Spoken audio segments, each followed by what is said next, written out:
جو شخص کسی کا دیندار ہو گیا ہو اور دل میں اس کا ارادہ ہو، ارادہ ظاہر ہوتا ہے عمل سے کہ تھوڑا ہو لیکن وہ ادا کرنے کی فکر کر رہا ہے، تو پھر اللہ تبارک و تعالیٰ اس کی طرف سے ادا کرا دیتے ہیں۔ لیکن کسی کے دل میں ہو ہی نہ ارادہ،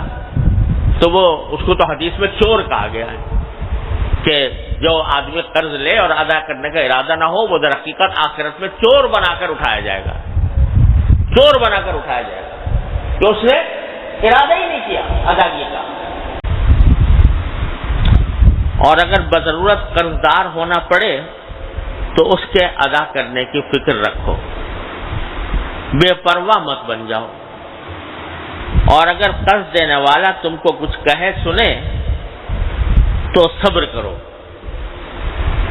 یعنی کوئی سختی کا معاملہ کرے تو صبر کرو، کیونکہ اس کو کہنے کا حق ہے۔ تو پہلی بات تو یہ بیان فرمائی کہ حتی الامکان کسی کے قرض دار مت بنو۔ قرض کوشش کرو کہ دوسرے کے سے قرض لے کر دوسرے کا احسان اپنے سر پر نہ لو۔ اور حدیث میں رسول کریم سرور دو عالم صلی اللہ علیہ وسلم سے منقول ہے کہ آپ بکثرت دعا فرمایا کرتے تھے، اللہم انی اعوذ بک من المغرم والمأثم، یعنی اے اللہ میں آپ کی پناہ مانگتا ہوں مغرم سے، یعنی کسی کا مقروض بننے سے پناہ مانگتا ہوں، اور معصم اور کسی بھی گناہ سے پناہ مانگتا ہوں۔ یہ بہت کثرت سے دعا مانگا کرتے تھے، اللہم انی اعوذ بک من المغرم ومن المأثم۔ اور اس سے یہ بات بھی رسول کریم صلی اللہ علیہ وسلم نے سکھائی کہ ارے بھائی قرض دوسرے سے مانگو گے، کسی انسان سے مانگو گے، وہ دے یا نہ دے، اور اگر دے دیا تو ایک بوجھ دماغ پر آ گیا کہ اس کی ادائیگی کرنی ہے، اس سے بہتر یہ ہے کہ اس ذات سے مانگو کہ اللہ میں آپ کی پناہ مانگتا ہوں، یا اللہ اس بات کی پناہ مانگتا، اس بات سے آپ کی پناہ مانگتا ہوں کہ مجھے کبھی قرض داری کی نوبت ہی نہ آئے، قرض اٹھانے کی، قرض لینے کی نوبت ہی نہ آئے۔ تو یہ باقاعدہ دعاؤں میں شامل فرمایا نبی کریم صلی اللہ علیہ وسلم نے، یہ بتانے کے لیے کہ بجائے انسانوں سے مانگنے کے، مخلوق سے مانگنے کے، اللہ سے مانگو، اے اللہ مجھے مقروض بننے سے بچائیے، میرے اوپر کسی کی دینداری نہ آئے، اور اللہ تبارک و تعالیٰ یہ دعا قبول فرمائے تو اس کے نتیجے میں انشاءاللہ ضرورت ہی نہیں پڑے گی۔ جس کام کے لیے دوسروں سے مانگنے جا رہے ہو تو اللہ تبارک و تعالیٰ انشاءاللہ وہ خود ہی تمہارے لیے پیدا فرما دیں گے۔ جب اللہ تبارک و تعالیٰ سے اس طرح مانگا جاتا ہے، جس طرح مانگا جاتا ہے، اے اللہ مجھے فلاں کام سے بچا لیجیے، دل سے مانگو، اور یہ یقین، اس یقین کے ساتھ مانگو کہ جس سے مانگ رہے ہو وہ تمہیں ضرور عطا فرمائے گا۔ تو ایسے ایسے طریقے سے اللہ تعالیٰ دیتا ہے کہ آدمی کا گمان بھی نہیں ہوتا۔ من یتق اللہ یجعل لہ مخرجا ویرزقہ من حیث لا یحتسب، جب اللہ کا تقوی پیدا ہو جاتا ہے تو اللہ تبارک و تعالیٰ آدمی کے لیے کوئی نہ کوئی راستہ نکال دیتا ہے، ایسی جگہوں سے رزق عطا فرماتا ہے کہ انسان کو گمان بھی نہیں ہوتا۔ ہماری زندگی کے اندر بھی واقعات پیش آتے رہتے ہیں، دھیان نہیں جاتا کہ کس کس طرح اللہ تبارک و تعالیٰ نے کس کس مشکل سے بچایا۔ تو جب آدمی کے دل میں یہ بات ہو کہ بھائی میں کسی کے سامنے دست سوال دراز نہ کروں، کسی کے سامنے ہاتھ نہ پھیلانے کی نوبت نہ آئے، جب یہ آدمی کو یہ لگن لگ جاتی ہے، ہاتھ اٹھیں تو اپنے مولا کے سامنے اٹھیں کہ بس اس سے مانگوں، اور یہ ہاتھ کسی اور کے سامنے نہ پھیلیں، نہ ہدیہ مانگنے کے لیے، نہ صدقہ مانگنے کے لیے، نہ قرض مانگنے کے لیے، کسی کے آگے ہاتھ نہ پھیلیں، اللہ ہی کے سامنے پھیلیں۔ جب آدمی اس جذبے کے ساتھ پروردگار سے مانگتا ہے تو اللہ تعالیٰ محروم نہیں پڑتا، لیکن مانگنے والا چاہیے۔ کوئی جو ناشنا سے ادا ہو تو کیا علاج، ان کی نوازشوں میں تو کوئی کمی نہیں. وہ اگر اللہ تبارک و تعالیٰ سے مانگے مانگنے کی طرح اور یقین کے ساتھ مانگے, یا اللہ میں آپ کے سوا کسی کا محتاج ہونا نہیں چاہتا, مانگے تو اللہ تعالیٰ دے دیتے ہیں. تو اول تو پہلا کام یہ ہے کہ حتی الامکان جب تک ہو سکتا ہو کسی کے سامنے قرض کے لیے بھی ہاتھ نہ پھیلاؤ, پہلی بات. دوسری بات یہ کہ جو حضرت والا نے آگے بیان فرمائی ہے کہ اگر کسی سے مانگنے کی, قرض مانگنے کی نوبت آ جائے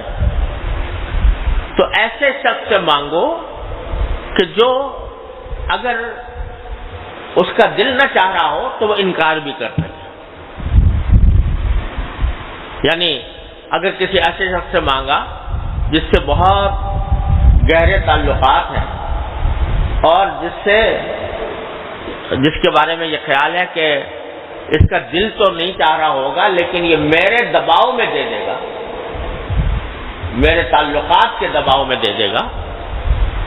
تو اس سے بھی نہیں مانگنا. ایسے شخص سے مانگو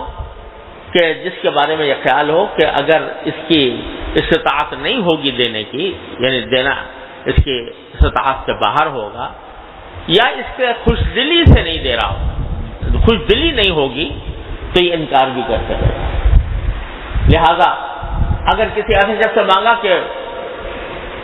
دوسرا آدمی جو ہے وہ مجبوری ہو گیا کہ بھائی ان کے ساتھ تعلقات کی نوعیت ایسی ہے کہ میں مجبور ہو کر دوں گا, تو جہاں یہ خیال ہو کہ خوش دلی سے نہیں دے گا وہاں پر نہیں, کیونکہ لا يحل مال امرئ مسلم الا بطیب نفس منہ, کسی مسلمان کا مال اس کی خوش دلی کے بغیر حلال نہیں ہوتا. خوش دلی سے دے رہا ہو بے شک لے لو, لیکن بغیر خوش دلی کے اگر دے رہا ہے تو وہ تمہارے لیے جائز نہیں ہوگا. لہذا دباؤ کی صورت پیدا نہ ہو.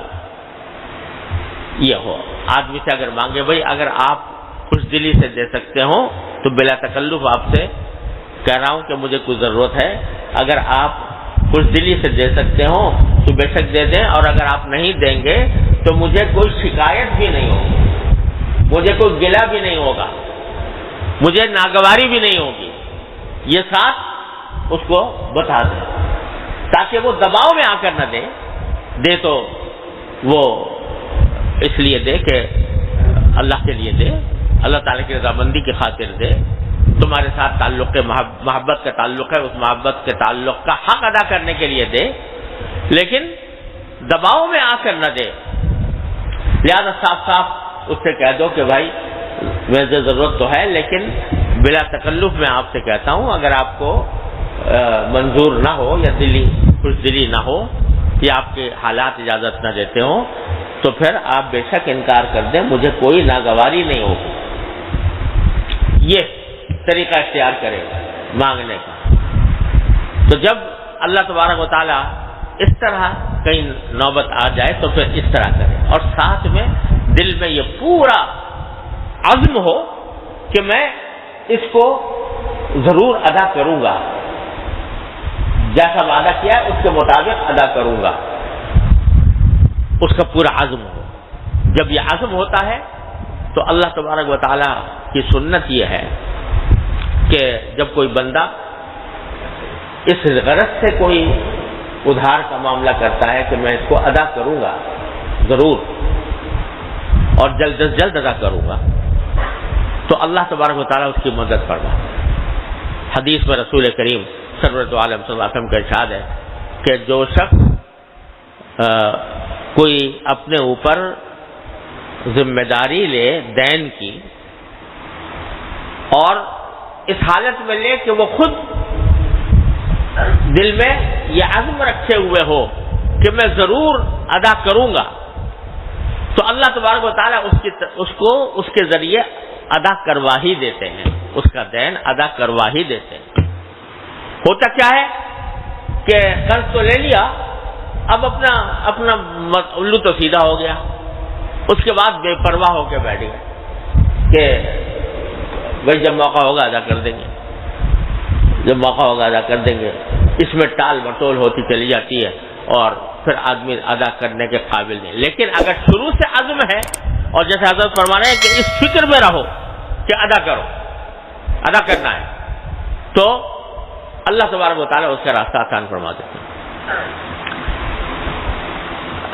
اور ادا کرنے کے لیے جب آج کل تو بہت سے لوگ اس میں مبتلا ہیں، مقروض ہو جاتے ہیں اور رفتہ رفتہ قرضے کی تہیں چڑھتی چلی جاتی ہیں. لیکن اب کہتے ہیں جی اتنا سارا قرضہ ہو گیا، ہزاروں کا لاکھوں کا قرضہ ہو گیا، اور ادا کرنے کی